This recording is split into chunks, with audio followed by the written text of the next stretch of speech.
రెండు చేతులే చెప్దాం, ప్రైజ్ లార్డ్ హల్లెలూయా చెప్దాం. మరొకసారి ప్రైజ్ లార్డ్ హల్లెలూయా. సమస్త మహిమ ఘనత ప్రభు అయిన యేసు క్రీస్తు ద్వారా మన తండ్రిని దేవునికి కలుగునుగాక. ప్రియులారా, మరి ఈరోజు ఆరాధనలో చెప్పబడినట్లుగా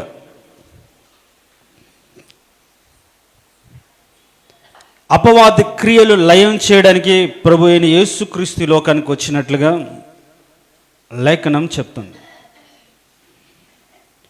ఇంకా క్రిస్మస్ సీజన్లోకి ప్రవేశించాం కాబట్టి క్రిస్మస్కి సంబంధించిన వాక్యాన్ని చెప్పాలి అనుకున్నాం. పోయిన వారమే ముందుగానే చెప్పుకున్నాం. అదేంటంటే, ఈ యుగ సంబంధమైన దేవత అవిశ్వాసులైనటువంటి వారి యొక్క మనోనేత్రాలకు గుడ్డితనం కలగజేస్తుంది. అందుకే దేవుని యొక్క సువార్త ప్రకాశం వాళ్ళ బ్రతుకుట్లో వెలుగునివ్వట్లేదు అని సత్యాన్ని వచ్చే వారం నేర్చుకుందాం. దేవునికి చోటు ఇవ్వకపోతే అనే విషయాన్ని, అందుకని ఈ వారం దానిని కంటిన్యూ చేస్తూ కొన్ని మాటలు చెప్పాలనుకున్నాను. వచ్చే వారం నుంచి క్రిస్మస్కి సంబంధించిన కొన్ని మాటలు, ఎందుకంటే క్రిస్మస్ పండుగ రోజు మనకు టైం సరిపోదు. దట్ ఈసారి జరగబోయే క్రిస్మస్ చాలా డిఫరెంట్గా ఉంటుంది. వాక్యం కాస్త కొద్దిగా తక్కువగానే ఉంటుంది. కాబట్టి దానికి సంబంధించిన అంశాలన్నీ 3 వారాల టైం ఉంటుంది. కాబట్టి ఈ 3 వారాలు చెప్తే ఆ రోజు ఎక్కువ చెప్పాల్సిన అవసరం ఉండదు. దీనికి స్తోత్రం, హల్లెలూయా చెప్దాం, ప్రైజ్ లార్డ్ హల్లెలూయా. సో ఈరోజు ఇంకొక మాట మనం చదువుదాం. రోమీలకు రాసిన పత్రిక 1వ అధ్యాయం 28వ వచనం. మరియు వారు తమ మనసులో దేవునికి చోటియ్యనొల్లకపోయిరి గనుక చేయరాని కార్యములు చేటుకు దేవుడు భ్రష్ట మనసుకు వారిని అప్పగించెను. దేవుడు ఈ వాక్యం ద్వారా మనతో సూటిగా స్పష్టంగా మాట్లాడును గాక. ఇదే మాట పోయినసారి కూడా దేవుడు అప్పచెప్పాడేంటి, అపవిత్రతకు అప్పచెప్పడం ఏంటి, లేకుంటే అలాంటి స్థితిలో వారిని ఉంచడం ఏంటి, తమ హృదయం దురాశలు అనుసరించి నడవడానికి వారిని అపవిత్రత అప్పజెప్పునని 24వ వచనంలో ఉండడం ఏంటి అనే మాటను పోయిన వారం మీకు క్లారిటీ ఇచ్చాం. అప్పజెప్పునంటే వదిలివేయడము అని. దేవుని మాటకు మనం లోబడకపోతే, దేవుని యొక్క సత్యాన్ని ఎరిగి ఉండి కూడా నీతిగా బ్రతకాలని, పరిశుద్ధంగా బ్రతకాలని, యథార్థంగా బ్రతకాలని, ప్రేమించాలని, తగ్గించుకోవాలని, దీన మనసు కలిగి ఉండాలని, ఎదుటివారిని చేర్చుకోవాలని, ఎదుటివారి పట్ల ప్రేమను ప్రదర్శించాలని, ఉపకార ధర్మము చేయాలని, ఇలా ఎన్నో విషయాలు వాక్యానుసారంగా మనం నేర్చుకుంటున్నా తెలిసిన అవన్నీ ఎరిగి కూడా అలా ఉండకపోతే, అలా చేయకపోతే దేవుడు వారిని వదిలిపెట్టేస్తాడు.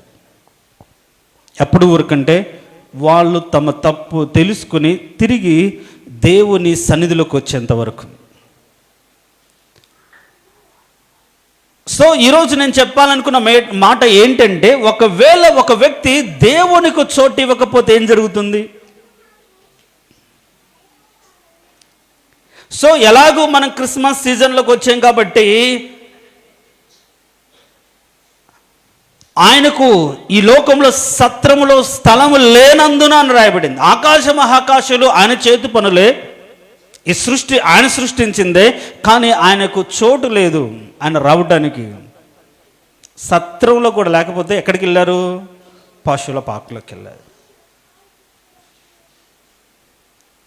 అక్కడ ఆయన జన్మించినట్టుగా మనం చూస్తాం. అందుకని ఆయన పాయింట్అవుట్ చేస్తూ ఆకాశ పక్షులు గుళ్ళు ఉన్నాయి, నక్కలకు బొరియలు ఉన్నాయి, కానీ నాకైతే స్థలం లేదు అంటే మనుషులు ఆయన చేర్చుకునే స్థితిలో లేరు అని అర్థం.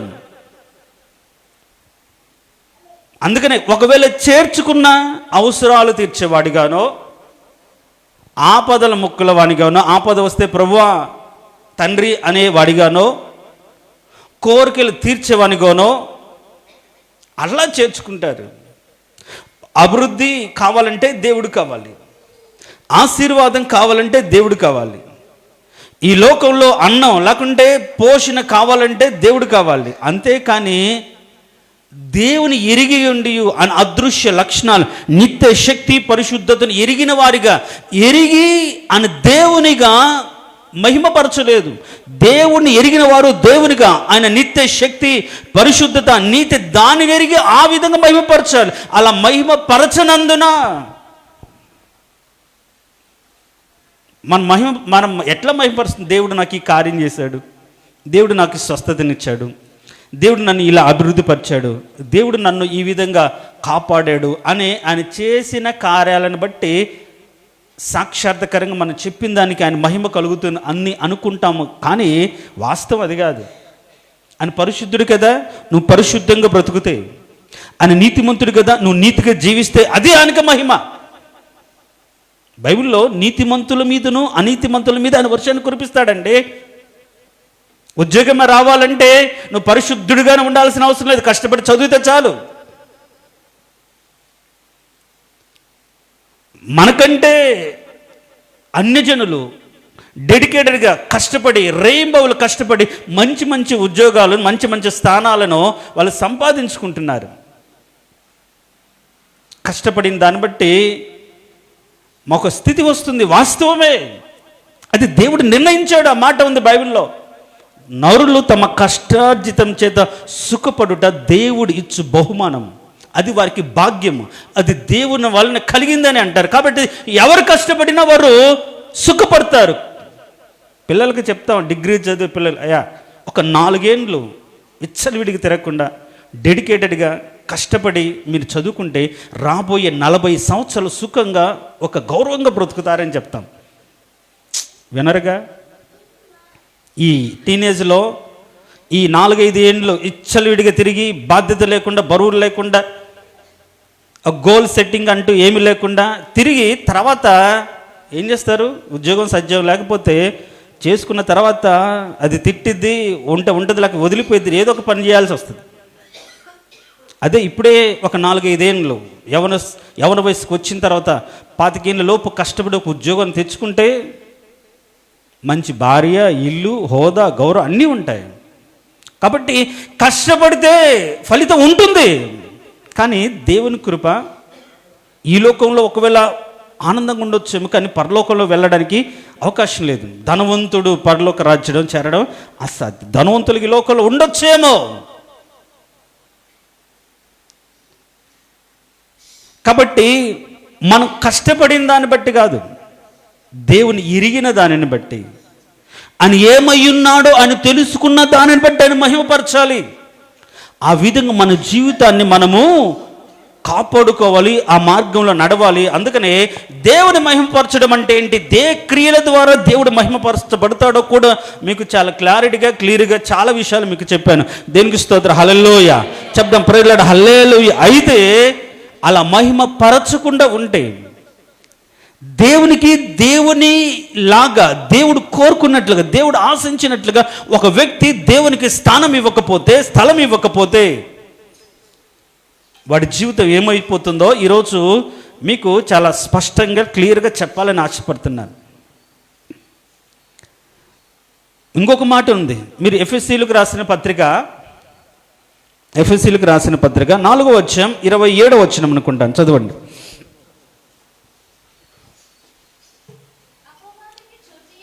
చాలు. ఏంటంట? అపవాదికి చోటియ్యకుడి. అపవాదికి చోటిస్తే విత్తబడిన విత్తనాన్ని ఎత్తుకుని పోతాడు కదా, బైబిల్ అదే ఉంది. విత్తబడిన విత్తనాన్ని ఫలించకుండా, దీవించబడకుండా, ఫలాలు వాళ్ళు అనుభవించకుండా సాతాను వచ్చి ఎత్తుకొని పోతాడు. సో ఈరోజు మనం అపవాదికి చోటిస్తే, దేవునికి చోటు ఇవ్వకుండా ఒకవేళ అపవాదికే మనం చోటిస్తే ఏం జరుగుతుంది? అసలు ఈ అపవాదికి చోటు ఇచ్చిన వారి జీవితాల్లో కనిపించే లక్షణాలు ఏంటి? దేవునికి చోటు ఇవ్వనొల్లకపోయిరు కాబట్టి చేయరాని కార్యాలు చేయడానికి అప్పచెప్పాననే మాటలున్న అర్థం ఏంటి? సో దేవునికి చోటు ఇయ్యనొల్లని వారి జీవితాల్లో వారు చేసే కార్యాలు ఏంటో మనకు అర్థమైతే మన బ్రతుకులో ఎవరికి చోటించాం అనేది క్లారిటీ అయిపోతుంది. దేనికి స్తోత్రం, హల్లెలూయా. బైబిల్లో ఇప్పుడు నేను చదివిన మాటలో దేవునికి చోటు ఇవ్వనొల్లకపోయిరు కనుక చేయరాని కార్యాలు చేయడానికి దేవుడు వారిని అపవిత్రతకు అప్పచెప్పాను అని రాయబడి. అంటే ఇప్పుడు వాళ్ళు ఎవరికి చోటిచ్చారు అంటే అపవాదికి చోటిచ్చారు. గమనించండి, ఒక వ్యక్తి అపవాది చేత నడిపించబడుతున్నాడు.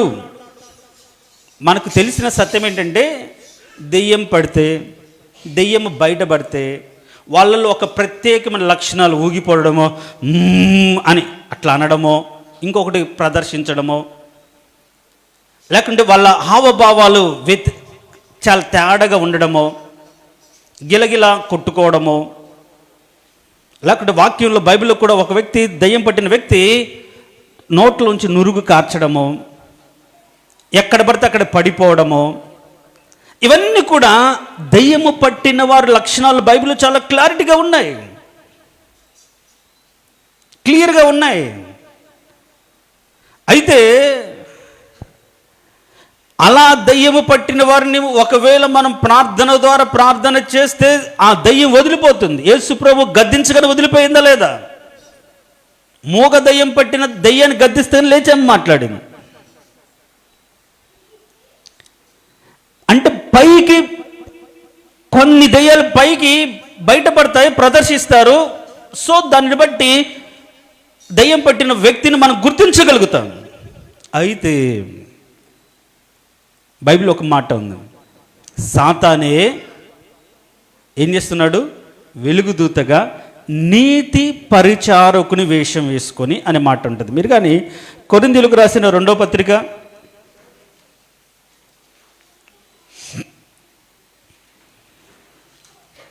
8వ అధ్యాయం 11వ అధ్యాయం 13వ వచనం, ఏలైనగా అట్టివారు క్రీస్తు యొక్క అపోస్తుల వేషం ధరించుకుని వారై ఉండి దొంగ అపోస్తులను మోసగాండ్రగు పనివారై ఉన్నారు. ఇది ఆశ్చర్యం కాదు. సాతాను తానే వెలుగుదూత వేషం ధరించుకొనుచున్నాడు గనుక వాని పరిచారకులను ఎట్లా ఉంటున్నారు? నీతి పరిచారకుల వేషం ధరించుకొనుట గొప్ప సంగతి కాదు, వారి క్రియల చొప్పున వారికి అంతము కలుగును. లోపలేమో సాతాను, పైకి మాత్రం నీతి క్రియలు, నీతి పరిచారకుడు, నీతిని జరిగించేవాడుగా, అంటే భక్తి కలిగిన వారిగా, పరిశుద్ధుడిగా లేక నీతిమంతుడిగా పైకి కనిపిస్తుంటారు, కానీ వాళ్ళ క్రియలు అంత ఈజీగా బయటపడవు. ఈ రోజుల్లో నేను చెప్పాలనుకున్న మాట ఏంటంటే, దయ్యం బట్టి మనం అటు ఇటు గిలగిల కొట్టుకోం, బయటపడదు మనలో ఉన్న దయ్యం, కానీ మనల్ని నడిపిస్తూ ఉంటుంది, కానీ మనల్ని ప్రభావితం చేస్తూ ఉంటుంది, కానీ మనలోనే ఉంటుంది. సో ఇలాంటి దురాత్మ, ఇలాంటి అపవిత్రాత్మ, ఇలాంటి క్రియలు ఎవరైతే దేవునికి చోటు ఇవ్వకపోతే వారి జీవితాల్లో సాతాను ప్రవేశిస్తాడు. సో సాతాను ప్రవేశించిన దానిని బట్టి వాడు బయటపడడు, కానీ ఎలా ఉంటాడు? నీతి పరిచారకుడిగా, మంచిగా, యథార్థంగా అందరితో అన్ని రకాలుగా తిరుగుతుంటాడు, మాట్లాడుతుంటాడు, ప్రార్థన చేస్తుంటాడు, పాడుతూ ఉంటారు, అన్నీ చేస్తారు. కానీ లోపల ఏముంటుందంటే అది పైకి వేషమే, లోపల సాతాను ఉంటాడు. చూడండి, సాతాను కూడా ఎలా ఉంటాడు? నీతి ఒక ఆమె దేవుని మందిరంలోకి వచ్చింది. ఆమె నడుము వంగిపోయి దేవుని మందిరంలో, ప్రభు మందిరంలోకి వచ్చింది. అందరూ అనుకున్నారు పాపం వయసుని బట్టి, పాపం అనారోగ్యాన్ని బట్టి ఆమె నడుము వంగిపోయింది అనుకున్నారు. కానీ యేసు ప్రభు ఆమెను చూడగానే ఏం చేశాడు? అపవిత్రాత్మ నడుమును వంగిపోజేసింది.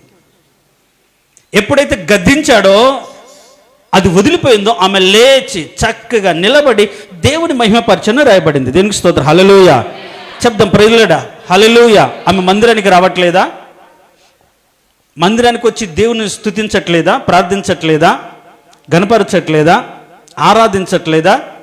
కానీ ఆమె మనసు వంగిపోయింది. అంటే మనసు అంటే నడుము అంటే మనసు వంగిపోయింది. ఆమె క్రియలు అంటే పైకి మాత్రం మందిరానికి రాకపోతే ఎలా? మందిరానికి వస్తారు, మందిరంలో అన్ని పనులు చేస్తారు, నీతిగా బ్రతుకుతుంటారు, కానీ వాళ్ళ హృదయంలో దేవునికి చోటు లేదు. అది ఒక వేషం అంతే.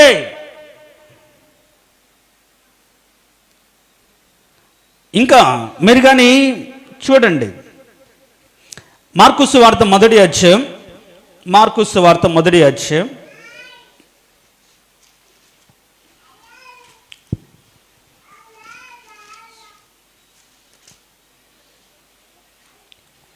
23 వచనం. ఆ సమయమున వారి సమాజ మందిరములో అపవిత్రాత్మ పట్టిన మనుషుడు ఒకడుండెను. చాలు, ఎక్కడ ఉన్నారు? మందిరములోనే ఉన్నారు. ఎందుకు వచ్చాడు మందిరంలోకి చెప్పండి? ఎలా వచ్చాడు మందిరంలోకి? అందుకనే దేవుని సన్నిధిలో కూడా నిలబడడానికి ఎవరు వస్తారు? అందరు పరిశుద్ధులు కాదు, సాతాను కూడా వస్తాడు కదా. ఏబు గ్రంథం లేదా? దూతలు ఆయన సన్నిధిని నిలబడు ఒక సమయంలో సాతాను కూడా వచ్చి నిలబడ్డాడు. మందిరానికి వచ్చే వాళ్ళందరిలో అందరూ పరిశుద్ధులే కాదు, నీతిమంతులే కాదు, లోపల సాతాను క్రియలను ఉంచుకొని, సాతాను కార్యాలను ఉంచుకొని, సాతాను ప్రభావాన్ని బ్రతుకులో కలిగి ఉండి దేవుని స్తుతించడానికి, దేవుని గణపరచడానికి, దేవుని ఆరాధించడానికి వస్తున్నారు.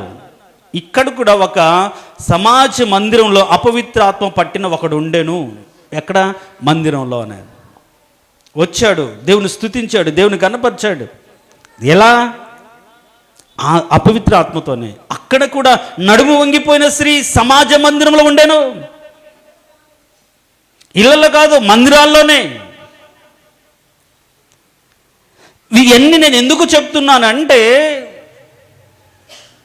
దయ్యం పట్టిన వారు, అపవిత్రాత్మ పట్టిన వారు ఎక్స్టర్నల్ అంటే క్యారెక్టరిస్టిక్స్ని బట్టి కాకుండా, బాహ్యంగా ప్రదర్శించే వాటిని బట్టి కాకుండా, ఇంటర్నల్గా లోపల కలిగి మందిరంలో, మన మధ్య, సంఘములో, సమాజంలో, ఇళ్ళల్లో కూడా ఉంటారు. వాళ్ళల్లో లోపల ఒక అపవిత్రాత్మ వారిని నడిపిస్తుంది.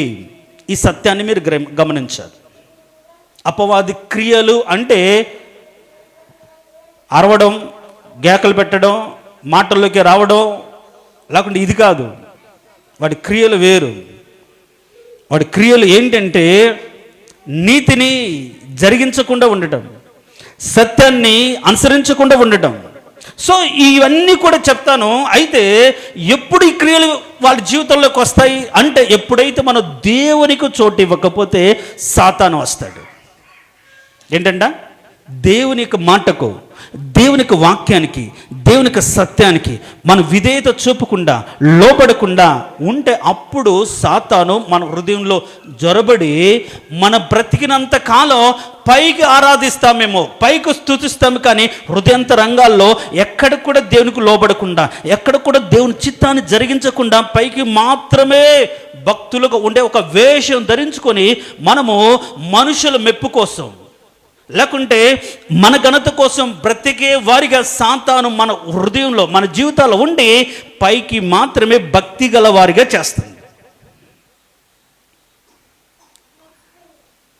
ఒకవేళ ఈరోజు నా మాటలు కొద్దిగా ఇబ్బందిగా అనిపించవచ్చు, కానీ వాస్తవాన్ని మాత్రం ఈరోజు చెప్పాలనుకుంటున్నాను. దేనికి స్తోత్రం. హల్లెలూయా చెప్దాం. Praise lord. హల్లెలూయా. ఒక మాట చూద్దాం. చూడండి, సమూయేలు మొదటి గ్రంథం, సమూయేలు మొదటి గ్రంథం 16వ అధ్యాయం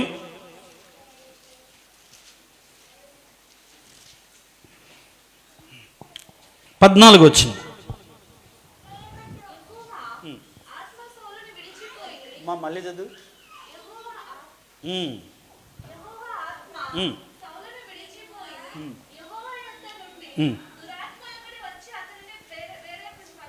చాలు. యెహోవా ఆత్మ సౌలును విడిచిపోయి యెహోవా యొద్ద నుండి దురాత్మ వచ్చి అతన్ని వెరిపింపగా, అంటే కలతపరచగా, బాధపించగా. చూడండి, ఇంకా నా వైపు చూడాలి. పోయిన వారం నేను పదే అన్నానని మా ఆవిడ ఇంటికి వెళ్ళిన తర్వాత తిట్టింది. ఏంది, స్టూడెంట్స్ని కసిరించుకున్నట్టుగా, స్టూడెంట్స్ని తిట్టినట్టుగా అన్నిసార్లు ఏంటి, కరెక్ట్ కాదు, ఒకసారి చెప్పావు వింటారు అని. ఇంకా నేను పదే ఎందుకంటే అటెన్షన్ పోతుంది, నా వైపు చూడకు. అందుకు మించి మీరు తల ఉంచుకోకూడదు, దయచేసి నా వైపు చూడండి. ప్రైజ్ లార్డ్, హల్లెలూయా చెప్తాను. ప్రైజ్ లార్డ్, హల్లెలూయా. యెహోవా ఆత్మ సౌలు విడిచిపోయి వదిలిపోయింది. ఎందుకు వదిలిపోయింది? ఒకప్పుడు దైవ సేవకుడైనటువంటి సమయంలో చెప్పిన మార్గము చొప్పున, మాటలు చొప్పున నడిచినప్పుడు, దాన్ని కూడా మనం కొన్ని నెలలుగా ధ్యానం చేసాం. ఒక వ్యక్తి జీవితం క్రొత్త మనసు ఎప్పుడు వస్తుంది? ఆత్మతో ఎప్పుడు నింపబడతారు? సంఘంలో ఎప్పుడు చేర్చబడతారు? బలమైన కార్యాలు ఎప్పుడు చేయబడతారు అని పోయిన సంవత్సరం ఇదే టైంలో, నూతన సంవత్సరానికి ముందు 2-3 నెలలు మనం ధ్యానం చేశాం.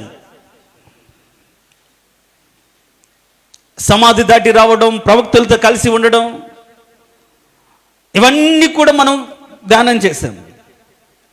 ఎప్పుడైతే దైవ సేవకుడి మాట విని ఆయన చెప్పిన అడుగుజాడల్లో నడిచాడో, సౌలు ఆ వచనాల్లో 12వ అధ్యాయంలో, సమూయేలు గ్రంథం 12వ అధ్యాయం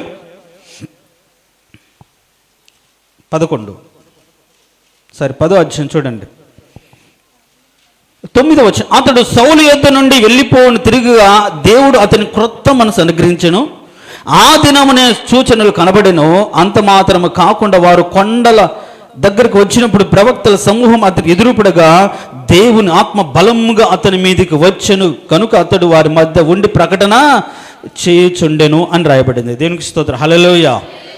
ఏంటంట, దేవుని అంటే సమయంలో చెప్పిన మాట విని నడిచినప్పుడు ఆత్మచేత నింపబడ్డాడు, ఒక బలం పొందుకున్నాడు. ఎప్పుడైతే ఈ బలం తన జీవితాల్లో, తన బ్రతుకులు ఉందో, పౌరుషం, రోషం, దేవుని కోసం పని చేయాలి, దేవుని ప్రజల కోసం కష్టపడాలని ఆలోచన కలిగి, ఎవరో ఒకరు మాకు కష్టం కలిగిందనే మాట వినగానే తన యొక్క ఎద్దులను విరిచి తునాతునకలు చేసి అన్ని గోత్రం వాళ్ళకి పంపించి, సౌలుతో చేరకపోతే వాడు బ్రతుకు ఇలా ఉంటుందని ఒక రోషం కలిగి ప్రకటన చేశాడు. అందరిని సమకూర్చుకుని వెళ్ళి యెబూషీ వాళ్ళను రక్షించినట్టుగా మనం చూస్తాం. చూడండి, ఆత్మచేత నింపబడినప్పుడు, దేవుని యొక్క ఆత్మచేత బలపరచబడినప్పుడు ఒక బలమైన ప్రేరేపణ, రక్షించాలి, కాపాడాలి, ఆయన పని చేయాలి, ఆయన ఉద్దేశం నెరవేర్చాలి. అందుకే కదా దేవుడు నన్ను నియమించాడు, తన ప్రజలకు అధిపతిగా, తన ప్రజలకు రాజుగా నియమించాడు. కాబట్టి నా పాలనలో, నా రాజ్యంలో ఎవడు బాధపడకూడదు, ఎవడు ఇబ్బంది పడకూడదు, అది నా బాధ్యత. కాబట్టి నేను ప్రయత్నించాలి, నేను పోరాడాలని ఆశతో బ్రతికినట్టుగా మనం చూస్తాం. అయితే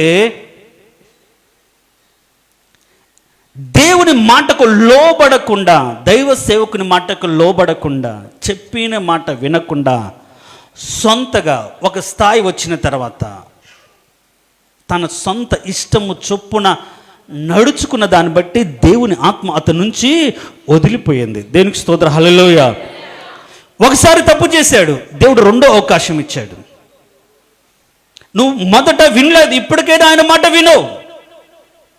వెళ్ళి అమాలేకులందరినీ కూడా సమూల నాశనం చేయి, ఎవరిని కూడా ఉపేక్షించొద్దు. చిన్న పెద్ద అలాంటి భేదమేమి చూపించకుండా మొత్తం సమూల నాశనం, జంతువులతో సహా, పిల్లలతో సహా, పెద్దలతో సహా సమస్తాన్ని నాశనం చేయి. ఇదే అంటే ఇప్పుడు సౌలు, నేను ఆ చరిత్ర చదివినప్పుడు 2 సంవత్సరాలు మాత్రమే దేవుని దృష్టికి యథార్థంగా ప్రవర్తించాడు.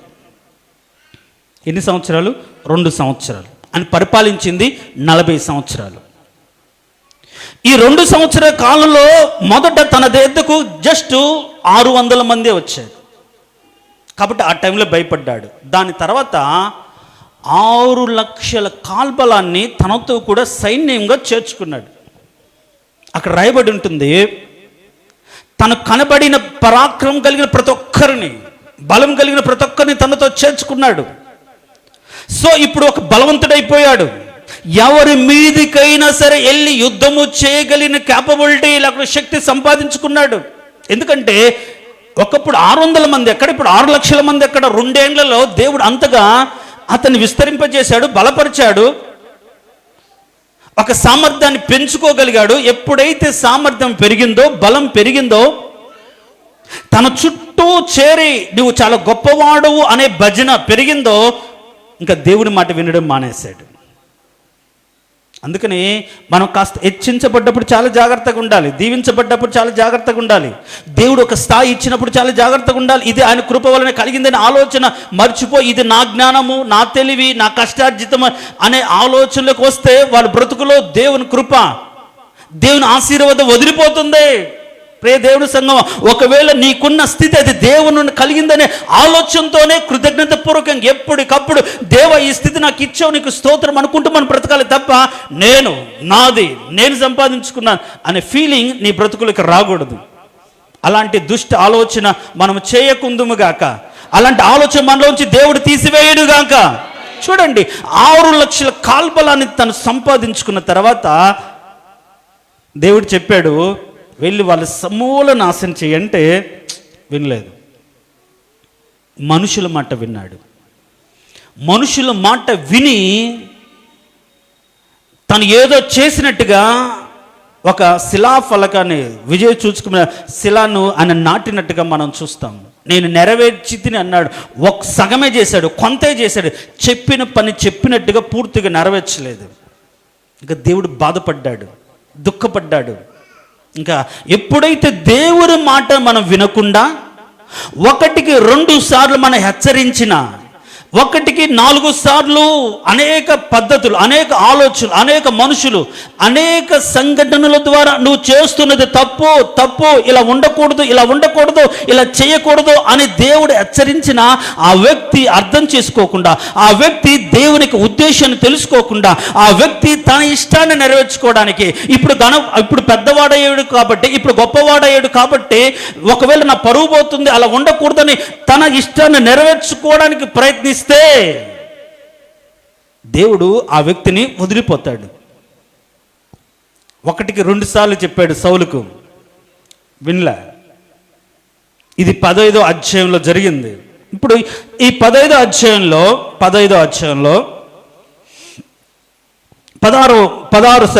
వచ్చే మొదటి వచనంలో, ఇశ్రాయేలు రాజుగా నుండకుండా నేను విసర్జించిన సౌలును ఎంతకాలము దుఃఖింతువు అంటున్నాడు. దేవుడు విసర్జించాడు. ఎందుకు విసర్జించాడు? ఆయన మాట వినలేదు. చూడండి, ఆయన చెప్పినట్టుగా చేయలేదు.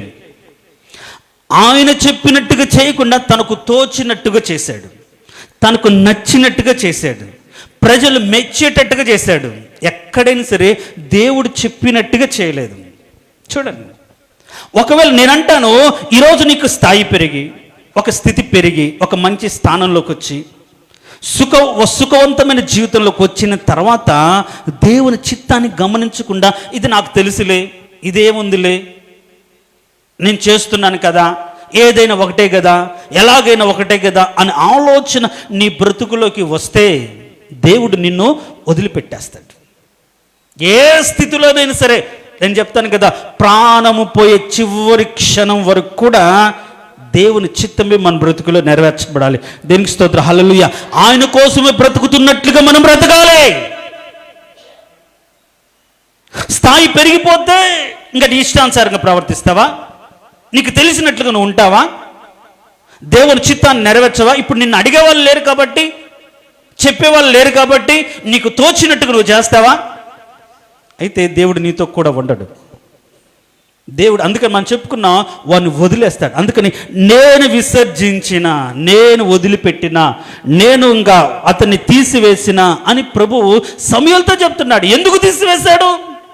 ఒకప్పుడు మనుషులు కోరుకోకుండానే ఈయన వెతికి నేను కోరుకున్నవాడు నీవే, మనుషుల కోసం ఏర్పరచుకున్న నీవే అని తను దీనస్థితిలో ఉన్నప్పుడు, దీనుడిగా ఉన్నప్పుడు, ఏమీ లేనివాడిగా, ఎవరు ప్రేమించే స్థితిలో అల్పమైన గోత్రంలో ఉన్నప్పుడు ఏరి కోరి దేవుడు అతన్ని హెచ్చించి బలపరచు ఒక స్థాయి, ఒక స్థానం, ఒక హోదా, ఒక గౌరవం, సంఘంలో ఒక మంచి పేరు, ఒక స్థితి ఇస్తే ఇప్పుడు నిన్ను హెచ్చించిన, నిన్ను దీవించిన, నిన్ను బలపరిచిన దేవుణ్ణి మర్చిపోయి నీకు తెలిసినట్టుగా, నీకు నచ్చినట్టుగా నువ్వు చేస్తే దేవుడు నీతో ఉంటాడా? ఉండడు. మనం చేసే తప్పదే. నాకు తెలుసు. ఏం తెలుసు? దేవుని చిత్తమా, దేవుని ఉద్దేశమా, దేవునికి మార్గమా, ఏం తెలుసు? నువ్వు ఏం తెలుసని నువ్వు ఆ మాట చెప్పగలుగుతున్నావు? నీకు తెలిసిందేది ఏంటో అది వాక్యం దాన్ని నిర్ధారిస్తుందా? వాక్యం దాన్ని సపోర్ట్ చేస్తుందా? నువ్వు చెప్పే ప్రతి మాట, నువ్వు బ్రతుకుతున్న ప్రతి దానికి వాక్యాధారమైన జీవితమా? వాక్యము ద్వారా ఆ బ్రతుకు నడుస్తుందా? అది లేకపోతే దేవుడు నిన్ను వదిలిపెట్టేస్తాడు. చూడండి, సౌలును దేవుడు విసర్జించిన తర్వాత ఇప్పుడు ఏమొచ్చింది? దురాత్మ వచ్చింది. నేను సౌలు గురించి ఆలోచించినప్పుడు దురాత్మ అతని జీవితంలోకి వచ్చింది. దేవుడు అది ఒక అవకాశంగా ఇచ్చాడేమో. వెరిపించింది అంటే బాధ పెట్టింది, కలత పెట్టింది, తనకు తెలియకుండా ఒకలాంటి మానసిక సంఘర్షణ, వేదన, దుఃఖం తన మనసులో కలగజేసేది. అంటే ఒకలాంటి భయాన్ని తనలో కలగజేసింది. సో ఇప్పుడు ఈ భయం కలిగినప్పుడు, ఒక సంఘర్షణ వచ్చినప్పుడు, అయ్యో నేను దేవుని విసర్జించిన దాన్ని బట్టి కదా నాకు ఈ వేదన కలిగింది, ఈ దుఃఖం కలిగింది. సమయంలో నా ఎత్తుకు రావట్లేదు, దేవుని నడిపింపులు నేను లేను కాబట్టి ఈరోజు నాకు ఈ స్థాయి, ఈ స్థితి కలిగిందనే ఆలోచన ఏ రోజు కూడా చేయలేదు. పైగా దేవుని చిత్తానికి వ్యతిరేకంగానే ఆయన బ్రతికినట్లుగా మనం చూస్తాం, జీవించినట్లుగా మనం చూస్తాం.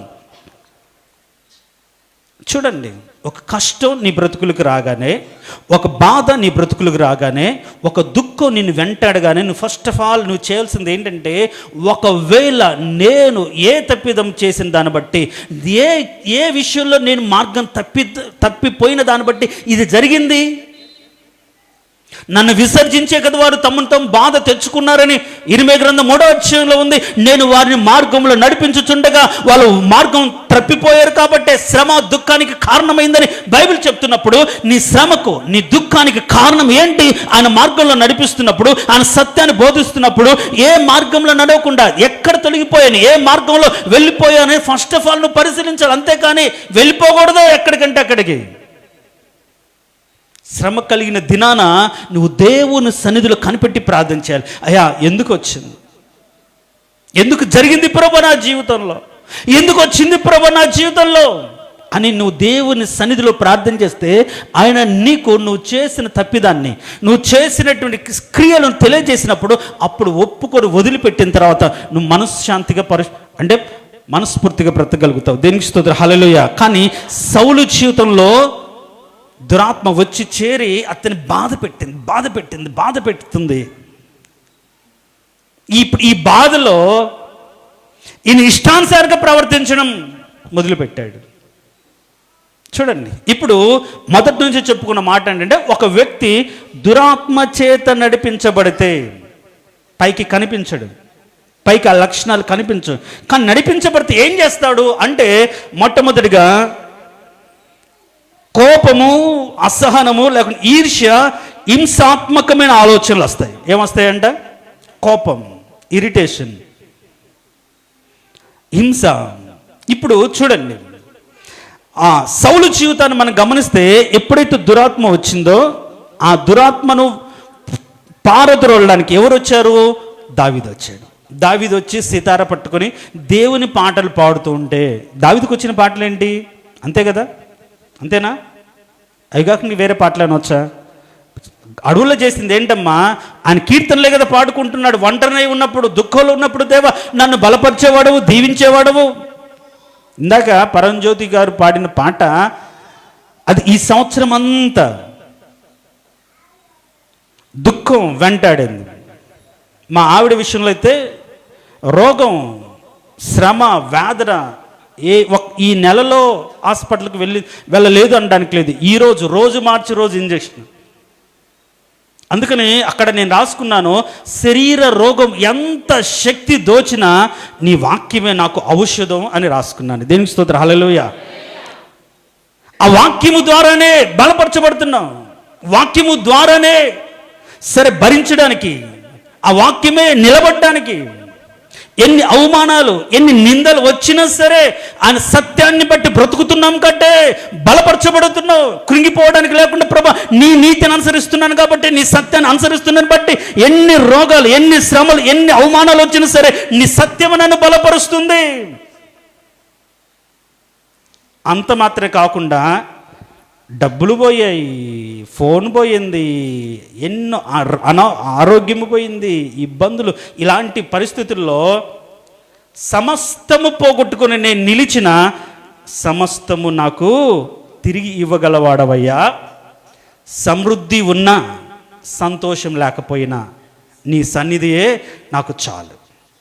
సో దావీదు విషయంలో కూడా అదే ఆలోచన. ఒంటరి వాడు, వెలివేయబడిన వాడు కాబట్టి ఆ కీర్తనలు వచ్చి దయ్యం పట్టిన వాడి దగ్గర పాడుతుంటే అతను సేద తీరేవాడు. అంటే ఈ పాటల ద్వారా అతనిలో ఉన్న దురాత్మ పోయేదంటే దేవునికి చిత్తాన్ని, దేవునికి ఉద్దేశాన్ని, దేవునికి బలమును, దేవునికి ఆలోచనను అతను ఎరిగిన దాన్ని బట్టి స్వాంతన అతని జీవితంలో చేకూరినట్టుగా మనం చూస్తాం. సౌలుకు పట్టిన దురాత్మ పాట పాడితే, దేవుని పాట పాడితే పోతుందండి. దావీదు దేవుని స్తుతించగానే పోతుంది, దేవుని ఆరాధించగానే పోతుంది. కానీ అలానే ఇతను మాత్రం ఆరాధించలేకుండా పోయాడు. నేను అంటాను, దావీదు ఆరాధించినప్పుడు పోయినప్పుడు ఇప్పుడు సౌలు కూడా అదే దేవుని ఆరాధిస్తే వస్తుందా? చెప్పండి అమ్మా. ఆ పాట విని లీనమైపోయి తన మనసులో ఆ పాటకు స్థానం ఇచ్చినప్పుడు పోయింది. ఇప్పుడు ఆయన ప్రమేయం లేకుండా, ఆయన అవసరం లేకుండా అదే పాటలను, అదే దేవుణ్ణి ఈయన ధ్యానం చేస్తే, స్తుతించింటే, గణపరిచింటే, ఆయన ఆరాధించింటే దురాత్మ వస్తుందా? రాదు. చూడండి, దేవునికి చోటు ఇవ్వలేదు, దేవుడి చిత్తానికి చోటు ఇవ్వలేదు, దేవుడికి ఆలోచనకు చోటు ఇవ్వలేదు, దేవుని మాట వినలేదు. అవిధేయతను బట్టి దురాత్మ వచ్చింది, అంతే. దేవునికి లోబడకపోతే, దేవుని చిత్తానికి నువ్వు అడ్డుగా నీ సొంత ఆలోచనలు, సొంత పెత్తనాన్ని జరిగించే ఆలోచన నీ మనసులో ఉంటే నిన్ను మభ్యపెట్టి మసిపూసి మారాడికాయ చేసేటువంటి లౌకిక ఆత్మచేత నింపబడతారు, అంతే. సౌలు కూడా అలా నింపబడ్డాడు.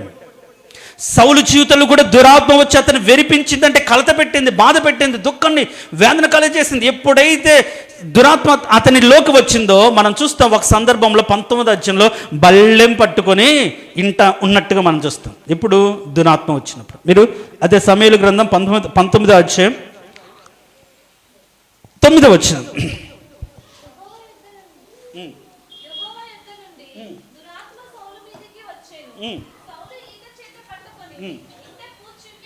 చాలు. సౌలు ఈట చేత పట్టుకుని ఇంట కూర్చుండి ఉండేను. దావీదు సీతార వాయించుచుండగా సౌలు ఒకే దెబ్బతో దావీదును గోడకు పొడుచుదున్న తాత్పర్యం కలిగిన వాడై ఈట విసిరేను. చూడండి, దురాత్మ ఎప్పుడైతే వచ్చిందో ఇతను ఏమొచ్చింది? ఈర్ష్య మొదలైంది. నిన్నగాక మొన్న వచ్చాడు, అందరూ కూడా దావీదు 10,000 కొలది అని దావీదును గణపరుస్తున్నాడు, దావీదును హెచ్చిస్తున్నారు. అందరూ కూడా దావీదు జపం చేస్తున్నారు. నేను కదా రాజును, నాకు కదా ప్రాముఖ్యత ఇవ్వాలి, నేను కదా మొదట, నేను కదా పెద్దను, నేను కదా మొదటి నుంచి ఉన్నవాడును, నాకు కదా ప్రాధాన్యత, నన్ను కదా సంప్రదించాలి, నన్ను కదా అడగాలి, నా ప్రమేయం లేకుండా ఏమీ జరగకూడదు అనే ఆలోచనతో ఉన్నవాడు ఇప్పుడు తనకంటే వెనక వచ్చి సుబుద్ధి కలిగి దేవుని చిత్తాన్ని జరిగిస్తూ దేవుని యందు భయభక్తులు కలిగి ఎక్కడికి పంపించినా సరే అక్కడికి యుద్ధము చేసి, యుద్ధం అంటే ఆషామాష ప్రాణం కోల్పోయే పరిస్థితులు కదా. అలా అంటే అక్కడ రాజ్యము కోసం ప్రయాసపడి కష్టపడి యుద్ధము చేస్తూ ఉంటే ఆ కష్టాన్ని బట్టి, ఆ ప్రయాసాన్ని బట్టి ప్రజలందరూ కూడా దావీదు మన కోసం ప్రయాసపడుతున్నాడు, కష్టపడుతున్నాడు, ఆ దావీదు వలన ఈరోజు రాజ్యం క్షేమంగా ఉందని ఒక మాట సౌలు ఓర్చుకోలేకపోయాడు. నా మాట వినండి, సౌలు ఓర్చుకోలేకపోయాడు. కారణం ఏంటంటే దేవునికి చిత్తాన్ని గ్రహించలేనటువంటి దురాత్మ హృదయంలో ఉంది. ఒకవేళ దైవ చిత్తమే దేవుని ఆత్మ ఉంటే దేవుడు నాకు ఒక సహాయకుడినిచ్చాడు, కలిసి పోరాడడానికి, కలిసి యుద్ధము చేయడానికి.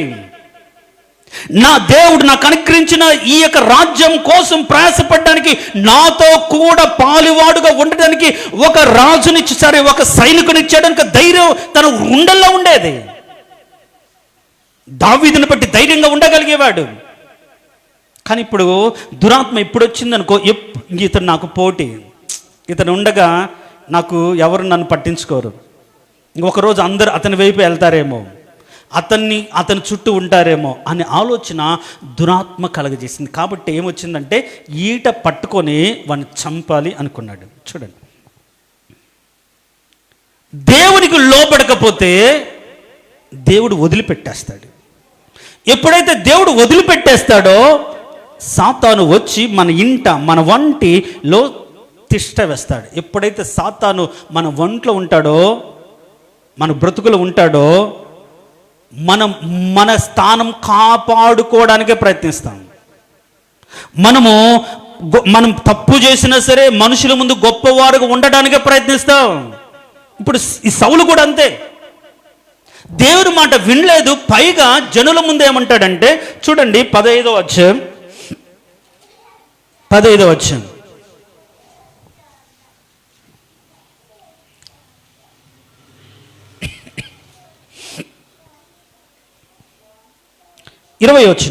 30 వచనం. అందుకు సౌలు, నేను పాపము చేసి తిని, అయినను నా జనుల పెద్దల ఎదుటను ఇశ్రాయేలుల ఎదుట నన్ను గణపరిచి. ఎందుకు గణపరచాలి సౌలును? ఏం చేశాడు? మాట విన్నాడా? లోబడ్డా?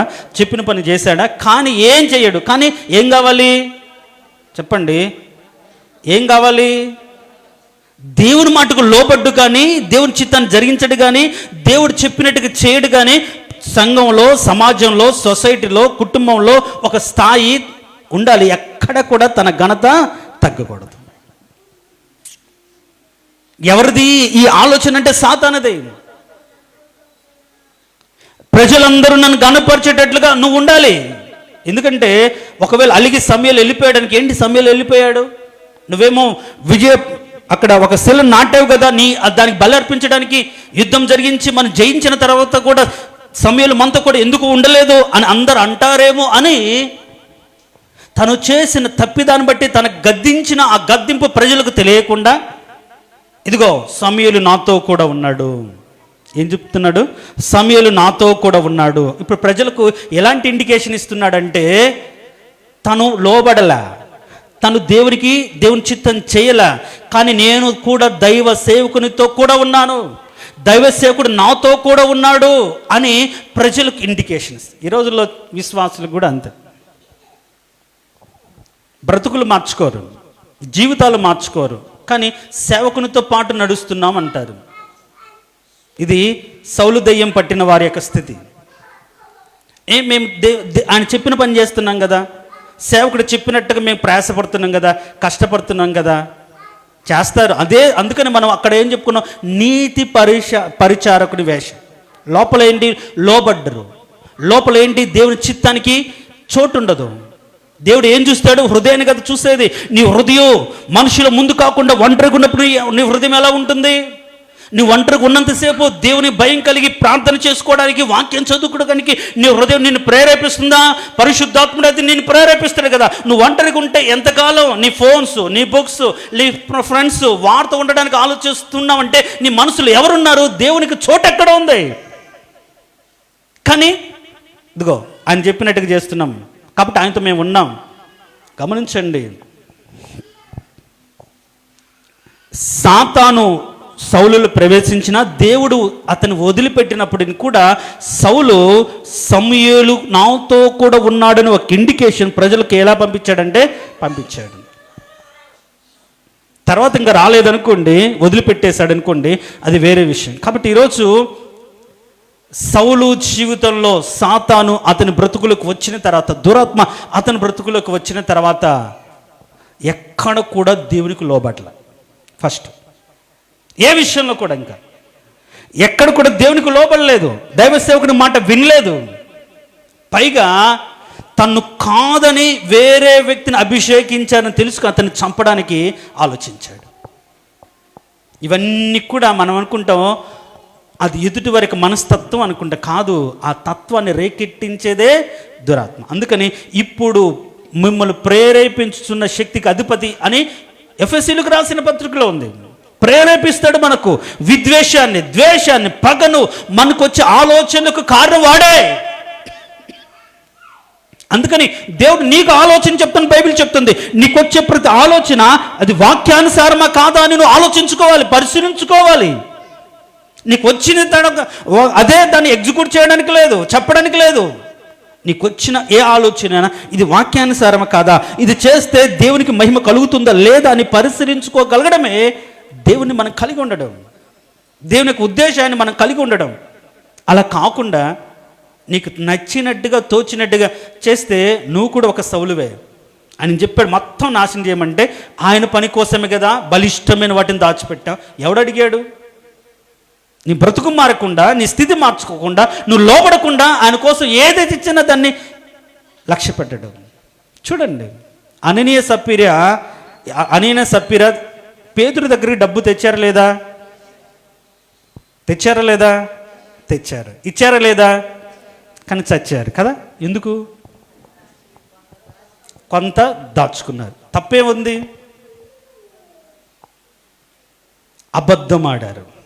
అయ్యా అందరు ఇస్తున్నారు, మేము కూడా అంతా ఇస్తున్నాము చూడండి పైకి, కానీ వాళ్ళేంటి లోపల ఏముంది?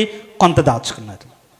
నువ్వు ఇచ్చేవాడివి, ఇచ్చేదానివి, నీకు కలిగినంత నీ స్తోమత కొద్దీ నువ్వు ఇవ్వాలి. ఇదిగో ప్రభా, నీ కృపను బట్టి నాకు ఈ స్థితి ఉంది కాబట్టి ఇదిగో నీ పరిచయ నిమిత్తం, ఇదిగో నీ సంఘంలో జరిగే కార్యాల నిమిత్తం ఇదిగో ఇంత ఇస్తున్నాను హృదయపూర్వకంగా ఇవ్వాలి. లేదు ఇదిగో అంతా నేను ఇచ్చాను అని బిల్డప్ కోసం.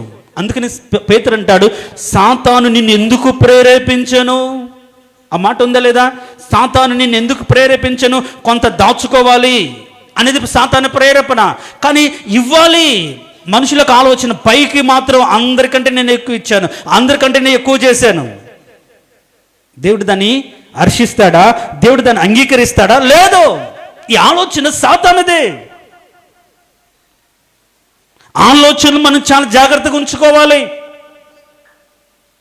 కొంత దాచుకున్నారు. అయ్యా అంతా అమ్మాము, మా ఇంట్లో నా బిడ్డల కోసం, మా పిల్లల కోసం, అవసరాల కోసం ఇదో ఇంత దాచుకున్నాము, ఇదిగో ఇది మాకు చేతనైంది, మా సామర్థ్యం కొలది ఇస్తున్నాం అని ఇచ్చేసింటే బాగుండేది. పైకి మాత్రం అబ్బా పలాని అననీయ సప్పరి ఇంత ఇచ్చారంట, అంతా ఇచ్చేశారంట, పాపం వాళ్ళు దేవుడు ఎంత భక్తి, దేవుడు అంటే వాళ్ళకి ఎంత డెడికేషన్, దేవుడు పని కోసం వాళ్ళు ఎంత త్యాగం చేశారు అని మనుషులు అనుకోవాలి. మనుషులు అనుకోవడానికి ఇస్తావా? చేస్తావా? అలా చేసేది ఎవరు అంటే సౌలే. మనుషులు అనుకోవాలి, సమయంలో నాతో కూడా ఉన్నాడు. మనుషులు ఎదుట ఘనపరచడానికి దైవ సేవకుని వాడుకున్నారు. ఈరోజు మన స్థితి కూడా అలా ఉందేమో. ఎట్లా బతికినా సరే ఆయనతో ఉంటే, ఆయనకి ఇస్తే, ఆయనకి చేస్తే ఏం కాదులే, కరెక్ట్ కాదు. అందుకని బైబిల్లో బలులు అర్పించుట కంటే మాట వినుట శ్రేష్టం. దేవునికి స్తోత్రం, హల్లెలూయా. సో ఒక వ్యక్తి దురాత్మ చేత నడిపించబడితే దేవుని మాట వినడు, దేవునికి వ్యతిరేకంగా మాట్లాడతాడు. ఇప్పుడు మీరు కానీ మార్కు సువార్త మొదటి అధ్యాయం ఇందాక చదివిన ఆ కాంటెక్స్ట్లో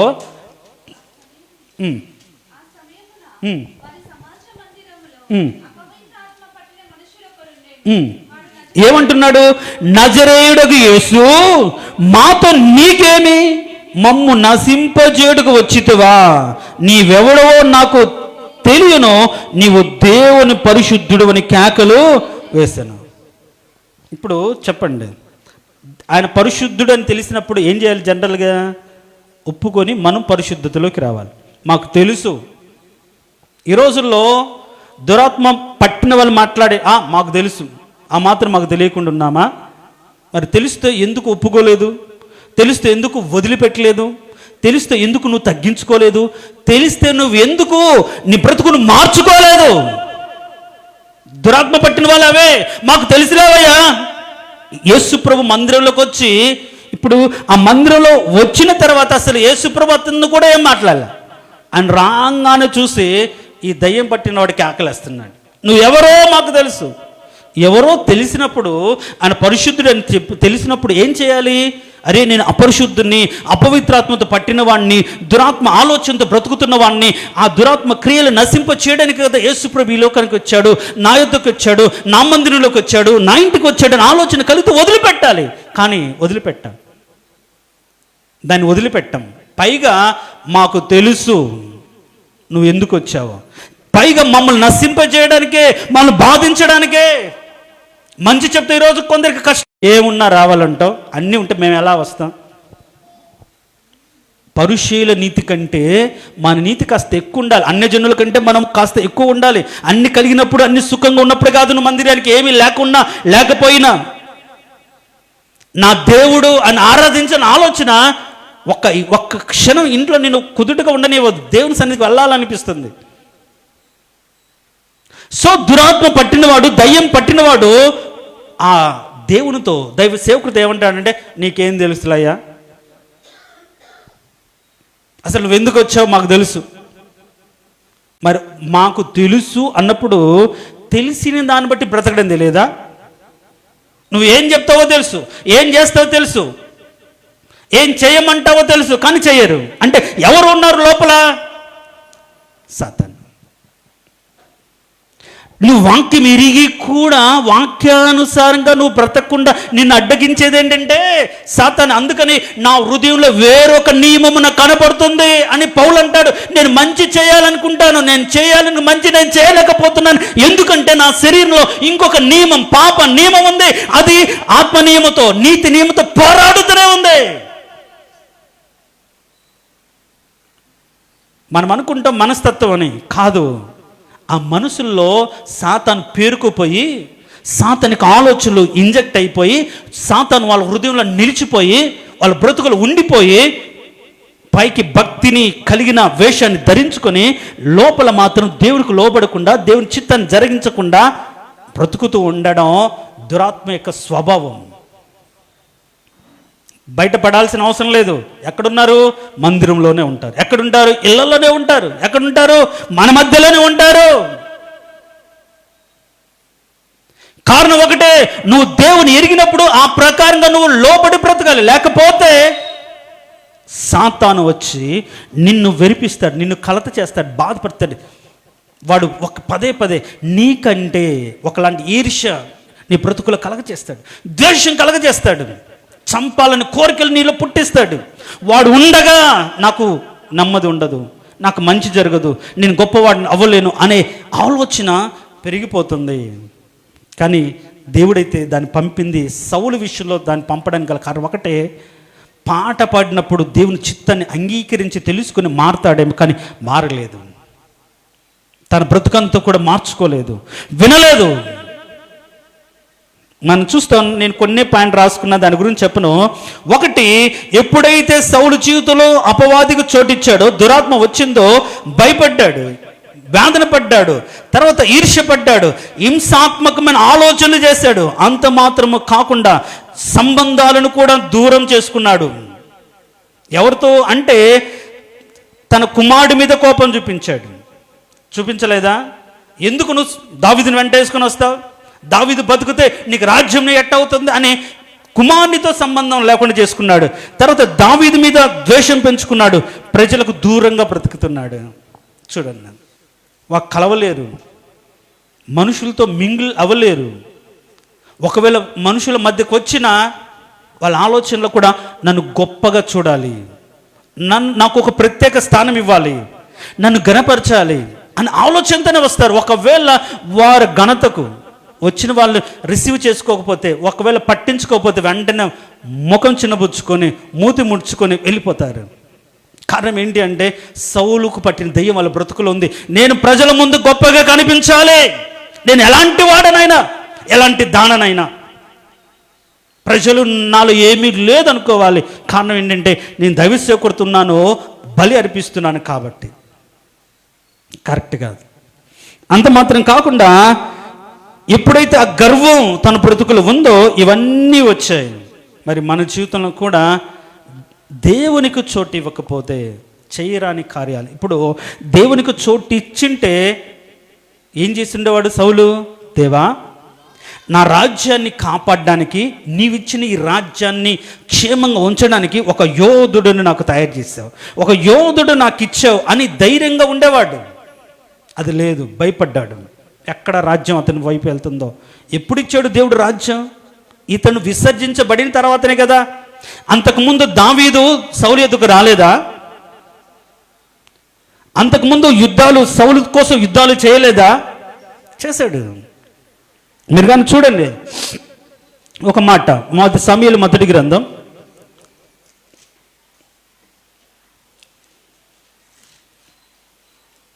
17వ అధ్యాయం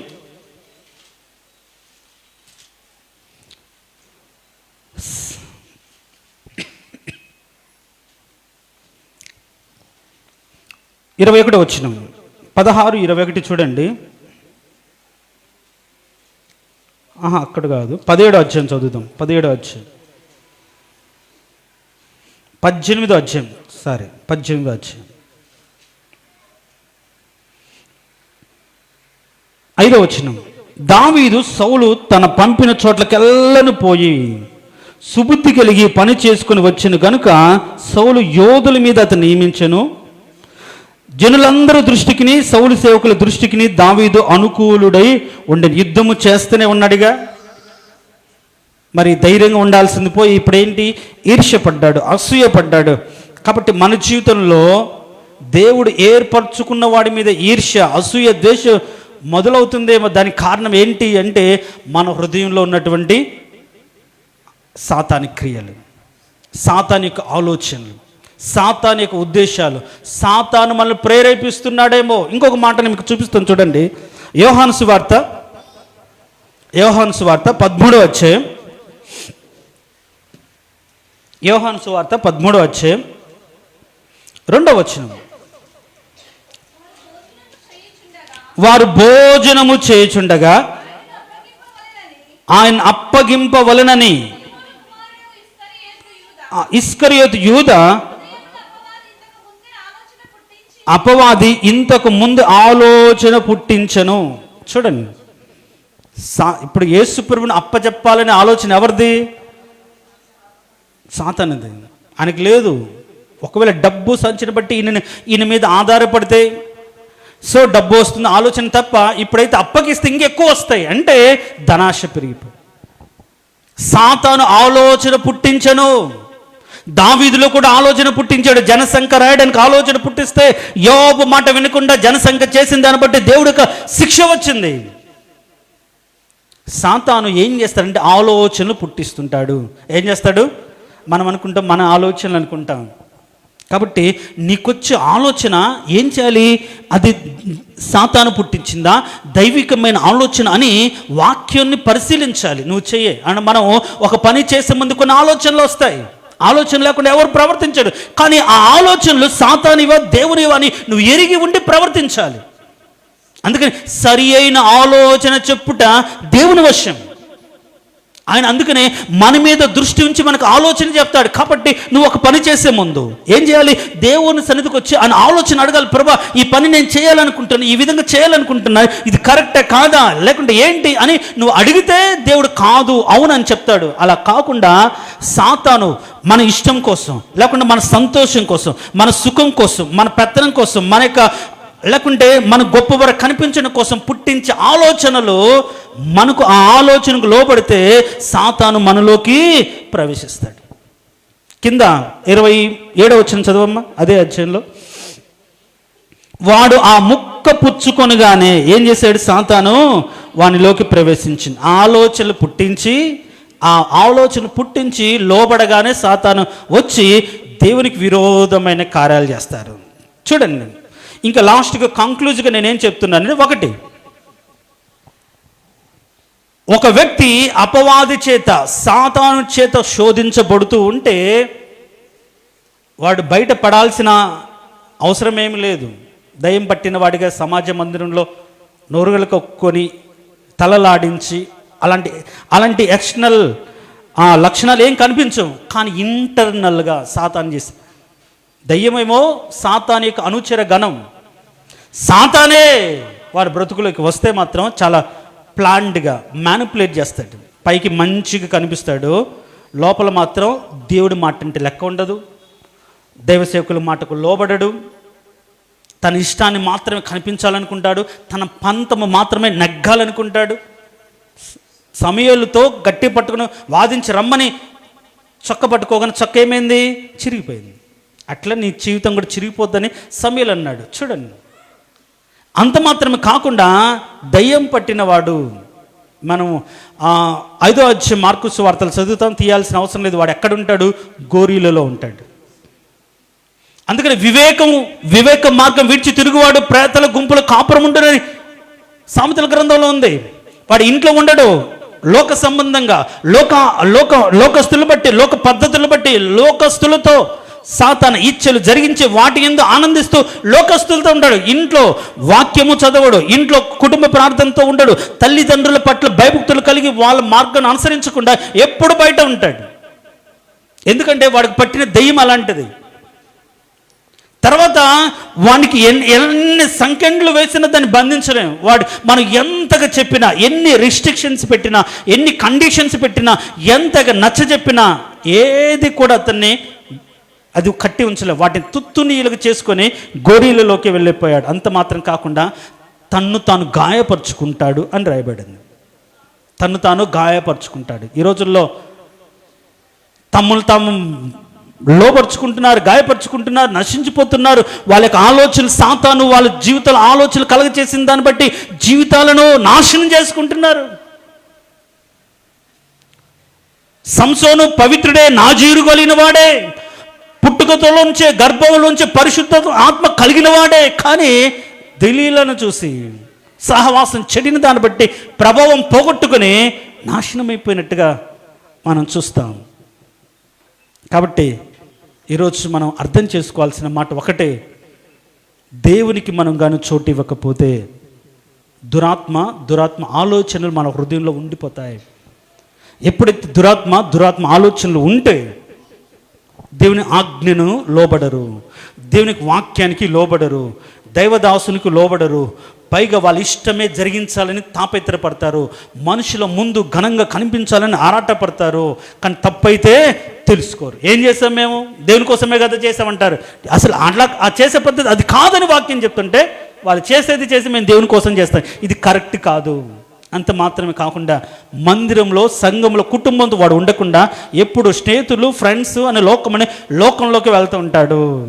వాడు ఎంత చెప్పినా తను గాయపరుచుకునే విధంగా లోకంలో బతుకుతుంటాడు. అంత మాత్రం కాకుండా వాడు మందిరంలో ఉన్న దేవుణ్ణి, దైవ సేవకుని హెచ్చరించి, నీతో మాకేం, మా ఇష్టానుసారంగా మేము బతుకుతాం, మాకు తెలుసు అనే స్థితిలో ఉంటాయి. ఇవన్నీ కూడా ఒక వ్యక్తి సాతానికి ఆలోచన చేత నడిపింపబడుతున్నప్పుడు వారిలో కనిపించే లక్షణాలు.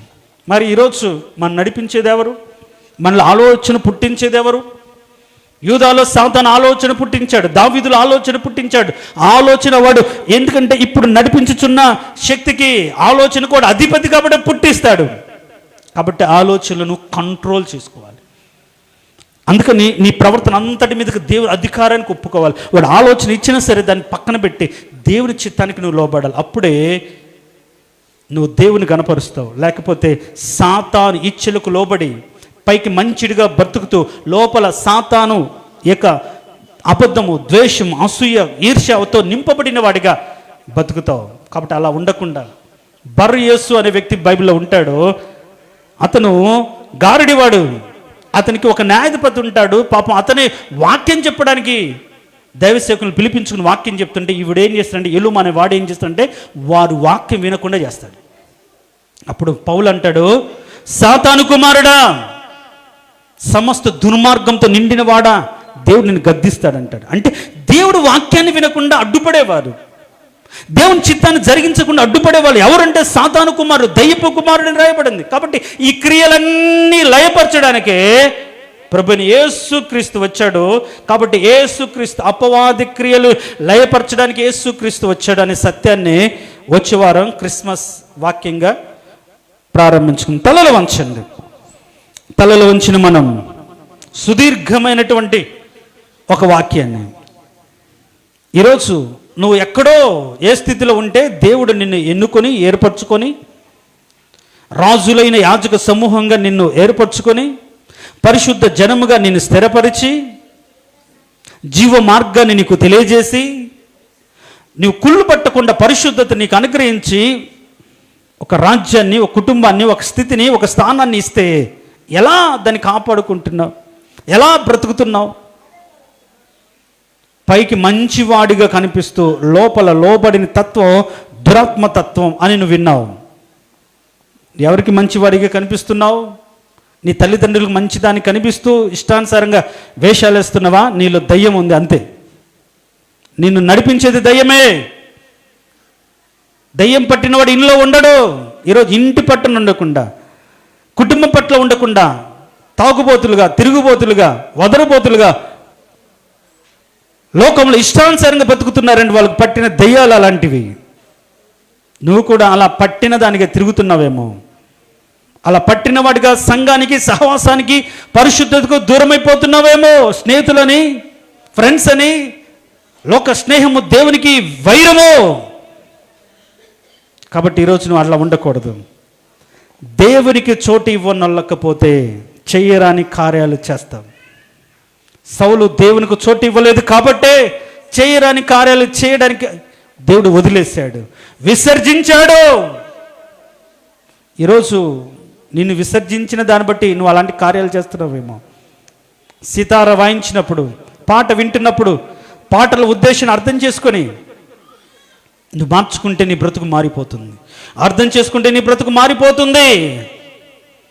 ఈరోజు అవును ప్రభా, నీ చిత్తాన్ని, నీ ఉద్దేశాన్ని వ్యతిరేకిస్తున్నానంటే నేను నీ మాట చొప్పున కాకుండా నాలో ఉన్న దురాత్మ మాట చొప్పున నడుస్తున్నాను. ఇక మీదట నీ చిత్తాన్ని, నీ ఉద్దేశానుసారంగా నేను నడుచుకుని కృప దాకు దయచేయండి ప్రభా. లౌకికాత్మను పరిశుద్ధాత్మను తేడా గ్రహించగలిగిన వివేచనాత్మను నాకు దయచేయండి. లౌకికాత్మ లోక సంబంధమైనటువంటి పద్ధతులను ఆచారాన్ని బట్టి నడుస్తుంది. అలా ఆత్మచేత నింపబడకుండా, నడిపించబడకుండా ప్రభు పరిశుద్ధాత్మతో ఆ పోలికలోకి మార్చబడగలిగినటువంటి యోగ్యత కలిగిన ఆత్మతో నన్ను నింపండి ప్రభువా అని ప్రార్థన చేస్తే ఎంత మంచిది. ప్రార్థన కూడా చేయలేని స్థితి. ఒకవేళ ప్రార్థనే చేయాల్సి వస్తే ఆహాబులాగా అబద్ధ బోధకుల దగ్గరికి వెళ్తారు. నిజం చెప్పే వారి దగ్గరికి రారు.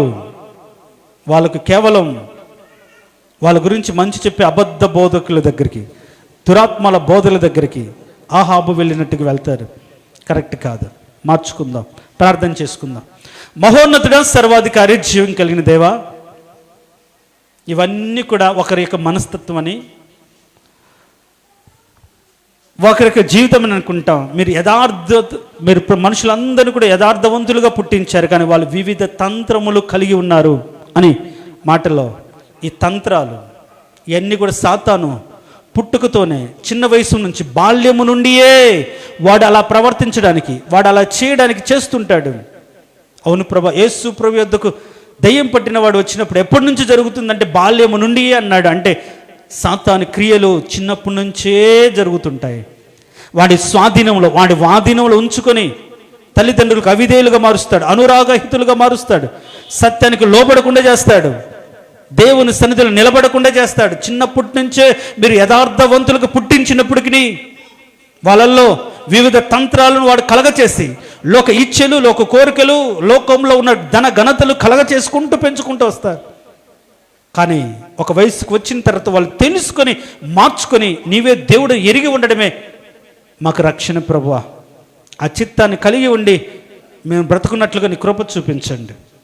నిన్ను కలిగి ఉన్నవారుగా ఎప్పటికీ నీ మాటే మేము వినాలి, నీ మార్గంలోనే మేము నడవాలి నాయనా. అలా కాకుండా మా ఇష్టము, మాకు నచ్చినట్టుగా మేము బ్రతకడానికి లేదు. అలా బ్రతుకుతున్నామంటే మాలో ఉన్న దురాత్మ ఆలోచన శక్తిని బట్టి మేము నడుస్తున్నాం. అలా మేము ఉండకుండా ఎప్పటికెప్పటికి ఎన్నటన్నిటికీ అయ్యా నీ ఆత్మచేత నడిపించబడుతూ, నీ ఆత్మచేత బోధించబడుతూ సర్వసత్యములోకి మేము నడిపించబడి ఒకరోజు సత్యమైన నిండు కలిగి ఉండే ఉన్నతమైన భాగ్యాన్ని మాకు దయచేయమని, అపవాది క్రియలను లయం చేయమని, మా జీవితాల్లో ఉన్న సాతాని క్రియలన్నిటి తొలగించి నీ ఆత్మతో నింపి బలపరిచి సర్వలోకానికి ఆనందం కలగజేసి సర్వలోకమంతా కూడా రక్షకుడిగా అయ్యా నిన్ను స్తుతించడానికి పూజించడానికి సిద్ధపడుతున్న వేళ మేము కూడా హృదయపూర్వకంగా నీ స్తుతించి ఆరాధించి ఉన్నతమైన భాగ్యం మాకు కలగచేయమని, వచ్చిన ప్రతి ఒక్క బిడ్డని దీవించి బలపరచమని యేసయ్య అతి శ్రేష్టమైన దివ్యగణ నామమును అడిగి వేడుకొంచున్నాము తండ్రి, ఆమేన్. ఆ విధంగా తలలో ఉంచుదాం. తలలో ఉంచిన మనం ఒకప్పుడు